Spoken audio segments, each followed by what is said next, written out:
It's Monday, December 5th, 2022. I'm Jonathan Lau, and this is 5 Minutes of Proof, a weekly analysis of the science behind ozone therapy. Today, we're going to continue with the World Federation of Ozone Therapy's review on evidence-based ozone therapy. We're going to start with Chapter 4, which is Medical Ozone Pharmacology and Toxicity. And there are some interesting things in here, particularly when we talk about high doses and low doses. So stay with me for a couple minutes here, and let's take a look at what they have to say. So their point here is that they're going to try to demonstrate schematically that ozone follows perfectly the physical, chemical, physiologic, and pharmacologic notions. And besides, activities modulating cellular functions are well known. So that's the goal here. And there's a lot of information here that we are just not going to touch on because, one, it goes deep, and two, it probably wouldn't be the most interesting. So they say because these reactions are molecule to molecule, I thought this was interesting, they end rapidly with exhaustion of ozone supply. Thus, oxidative stress produced can be well controlled. So point being, when we introduce ozone, we're not introducing just this uncontrolled oxidative stress going on. We are producing a controlled, short, transient, as they say, oxidative stress on the patient, which has some very positive results. Here's a chart that shows their interpretation of the body fluids or the body tissues here, what antioxidant capacity those tissues have or fluids have. Total antioxidant status, ozone concentrations that they recommend using for each of those areas, and then the volumes. Now, again, this is human, so that you have to take that into consideration. But that might be an interesting chart to take a look at. You can get this for free on their website.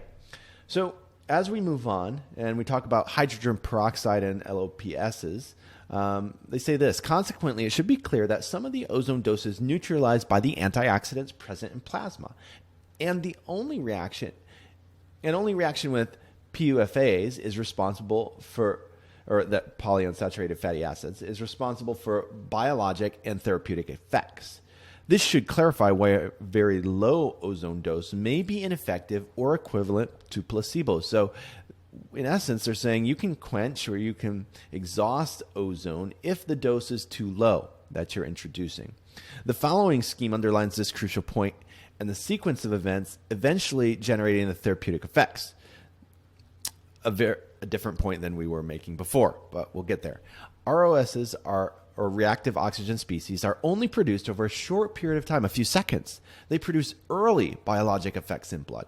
This is interesting because we want to know why there is a short-term effect and a long-term effect to ozone. And that's what this is getting at. While LOPs produce simultaneously, have a longer half-life, and reach the vascular system as well as practically all organs where the late effects are produced. So when we do an ozone treatment, we talk about how ozone circulates, or we may say ozone circulates, but the effects of ozone therapy circulate throughout the system. Well, that's exactly what the LOPs are doing here.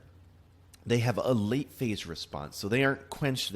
These are products, oxidative products, lipid oxidative products to be exact, that last longer and can travel to other parts of the body and have a biological response that is induced to these.